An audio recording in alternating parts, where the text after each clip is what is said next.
Hello and welcome to another exclusive review with me, Alex Belfield, here at celebrityradio.biz. We're the number one reviewer of theatre and lifestyle in the UK and Las Vegas, and this week we're on board Silversea on an exclusive cruise from Montreal to New York, and we're going to take you through step by step from embarking the ship to the stops in between to everything on board. You can't go wrong. So let's begin then. The onboard process is extraordinary. We literally arrived at the port at 2:01, and we were on the ship by 2:10. It was so quick, it was incredible.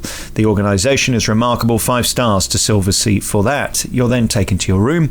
Ours happened to be on the same floor that we embarked, so that was perfect. The rooms are quite lovely and frankly huge by cruise ship standards. They're 5-star. You get your own butler. This is room 533, which is just by the reception on the 5th floor. It's actually a disabled accessible room. It is enormous, as you can see.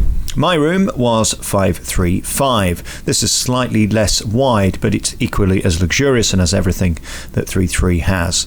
There's a huge walk-in wardrobe, which is fantastic. Loads of coat hangers too. They've thought of everything. The bathrooms are exquisite. A bath and a shower is so rare on a cruise ship. Congratulations to Silversea for this. Fabulous. The bathrooms are exceptional, perfectly clean as you would expect, and fabulous conditioners and shampoos too. We then move into the bedroom. One thing that's fantastic is that they've put USB leads into the rooms, which is fantastic. Of course, 2019, people need to charge their phones and all of that stuff. The Wi-Fi on board is free, but unfortunately, it mostly doesn't work very quickly, although it's good enough for emails, so what more do you need? Don't bother with the high-speed internet. We upgraded for $200 and it didn't work and they had to refund. So back to the walkthrough of the room. Then, of course, you've got your king-size bed, which is fabulous. You've got your table where you can do your hair and all of that. There's an office table and a lounge area too. You're greeted with a beautiful bottle of champagne, which is fabulous, and daily you will receive the itinerary for the next day's cruising. As you can see, everything is quite lovely. You get your own guy who is responsible for cleaning the room, and also your own butler who will do everything you need. Silversea really have thought of everything, and congratulations on that. We were doing an autumn cruise through Canada, so obviously this wasn't about sunbathing, so we can't bring you that element of the cruise, which would take place on the 10th deck, and you would get to sunbathe there. However, all of the other parts, of course, are the same 24/7. There's 3 lounges where you can enjoy drinks, 3 communal spaces to sit and read and have a beverage. There is a French restaurant, which is $60 extra per person. Not quite sure why that is the case. I can't quite understand why they need to charge another $60. It just comes across as a bit classless and cheap. And there's, of course, in-room dining 24/7, which is hugely dangerous for a fatty like me who just loves to eat. They will bring you anything you need 24/7. The breakfast I always have in room because I just can't be bothered going to the restaurant, and why would you when you can get this level of service? The bars are quite lovely. I like the one on the 6th floor, which is just fabulous. The one on the 8th floor is slightly less glamorous, but still lovely too. There's a library on board, of course, where you can borrow all the books and sit and play games. And the most dangerous thing about Silversea is that alcohol is included and can be delivered to your room. You can have whatever you want and as much of it. Then you go to the restaurant. This is basically available to anybody whenever you want to go on any night at any time. You just turn up. It's a fabulous restaurant. The food, I would say, is 4-star, not 5-star, although the menu is 5-star, with things like foie gras on the menu. As you can see here, I added in the scallop. They weren't seared. As you can see, those scallops aren't quite right, but nevertheless, they tried their best. Fine dining for this number of people is difficult. As you can see, the steaks are quite lovely and were absolutely delicious. The lamb had too much fat for me, but maybe I'm being pedantic. Let's not rewrite history. The food is fabulous, but we are paying thousands and thousands of pounds to be on this cruise, so you have to remember everything I say is relative to the price. This is one of the most expensive cruise ships in the world to get on board, so therefore we're entitled to be as picky as we need to be. For me, the most disappointing thing about Silversea is the entertainment. It's just crap. I mean, the sound system in the theatre is from the 1970s. The material they're doing is outdated, and frankly, the performances are somewhat laughable in the shows. I just found it cliched, old-fashioned sort of musical theatre, grotesque performance.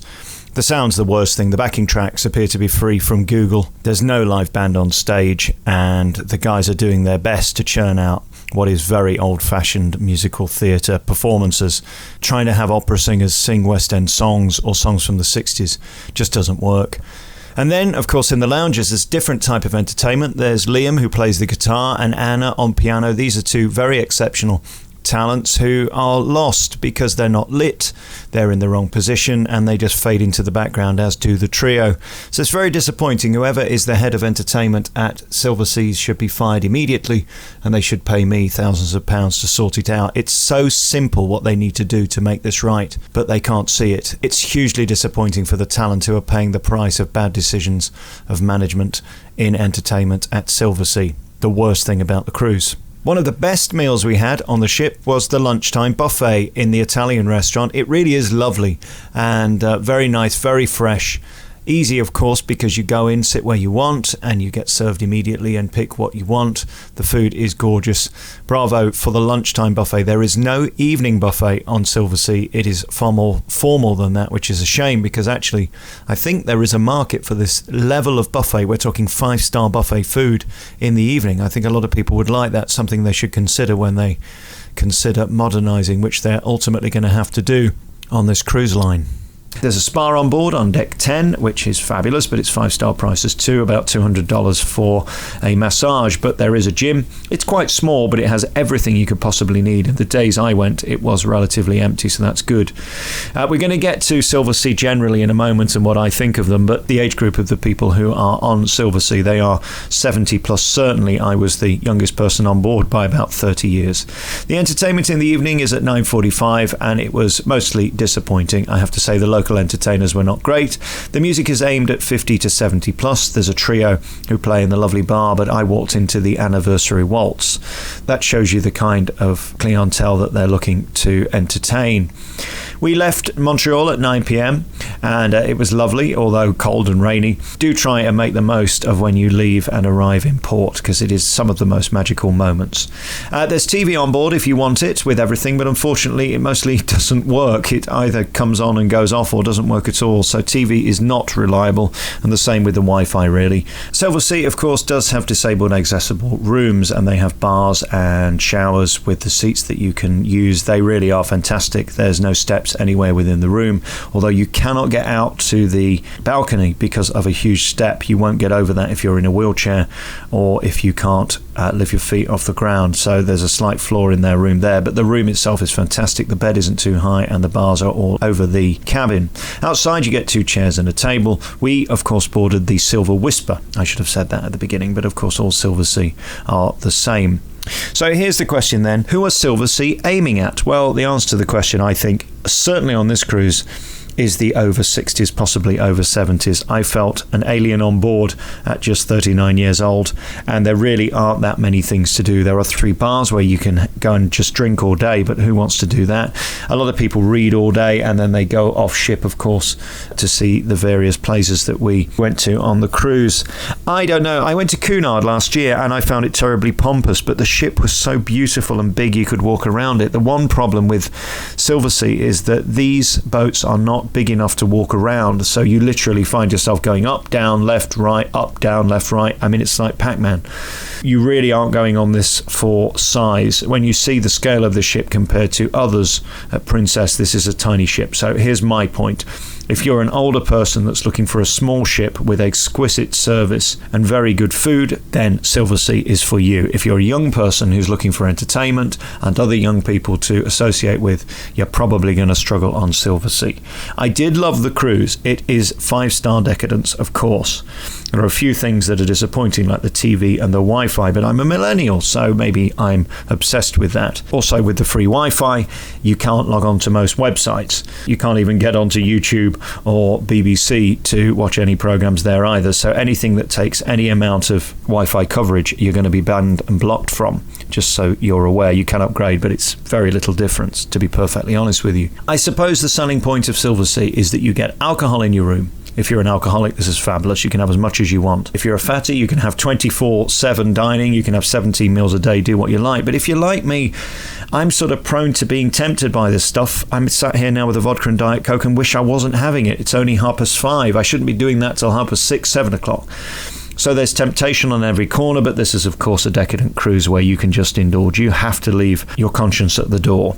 The food is very good. It hasn't blown my mind, I have to tell you. The food is not unbelievably brilliant. It's very nice. It's certainly not Michelin star. And in terms of the evening, you have to wear a shirt and trousers. You're not allowed to wear jeans. So again, there's a pomposity about Silversea that I think is outdated. Having said that, you can stay in your room if you don't want to, but why on earth would you want to do that when you could be out and about? I've never really understood the rules about what clothes you can and can't wear. It's interesting that women can just wear a top and a pair of trousers and they're formally dressed, whereas, of course, we have to wear shirt, tie and jacket, which is very outdated. There's 3 different nights. There's formal, casual, and, I don't know, some ridiculous night where you have to wear a tuxedo. We won't be doing that. I think they're pretty relaxed, but they won't allow you in unless you've got a jacket. So just be aware you have to wear a jacket for every meal in the evening. There is no buffet restaurant in the evening. There is a buffet at lunchtime in the Italian restaurant, which was delicious. So a couple of problems there. The other thing that I don't like about this cruise ship is there's really nothing to do if it's the winter, because, of course, your days are taken up sunbathing in the sunshine during the summer. But in the winter, it's such a small ship, you can't even walk round it. The events are few and far between, and there's not really anywhere you can hide or go. There are 3 bars, and that's basically it. So just be aware, this is not like a Caribbean cruise on Princess or P&O where you've got tons of stuff happening all day. It is a relaxing cruise designed for older people, in my view. So I have drawbacks with this cruise. Will I come again? Probably not. I have to say, Silversea haven't blown me away. It's incredibly expensive. Have we had value for money? Well, we've certainly had an incredible experience, but it's such a huge amount of money. I wonder whether I would do it again. Probably not. I don't think this is the cruise for me. Maybe it was a bad cruise going from Canada to New York, but there isn't anybody on this ship who's under about 60, 70 years old. And because it's such a small ship, you haven't got that number of people to sort of mingle with. By 9:30, everybody's gone. They're all in bed. So that was this cruise. I can only review the cruise that I was on. I am a professional theatre critic, and I always tell producers when they get upset that I slag something off that, oh, well, could you come back tomorrow? No, I can't. I can only review the show I see, and I can only review the cruise I've been on. So maybe other Silversea cruises have a younger clientele. This one certainly did not. So the best things about Silversea, all inclusive, you don't pay tips on anything. There's alcohol brought to your room as much as you want, anything you want. The food is, well, 24/7, whatever you need, whenever you need it. There's a butler who is incredibly helpful. The rooms are impeccable, slightly dated, but it's a cruise ship. What are you going to do? The entertainment is very average. There is a laundry room where you can get all your laundry done, so that's great. You can do that for free, or you can have your butler have everything laundered for you, and that is obviously quite expensive. The gym on board is great. The spa is very expensive, but I'm sure it's fabulous. I can't justify that kind of money for a massage when I could get one in town for a third of the price. And the size of the cabins are fabulous. There's no doubt that these are huge cabins. So there you go. That's my review of Silversea. If you have any comments, please post them below. You might disagree with me or agree with me. We'd love to hear from you. You can look at all of our reviews and interviews at www.celebrityradio.biz. And from the Silver Whisper here at Silversea, currently in Canada, we thank you for tuning in to celebrityradio.biz, where last year we had over 12 million minutes viewed on YouTube. You can check out all of our hundreds of interviews and reviews at www.celebrityradio.biz. Ta-da.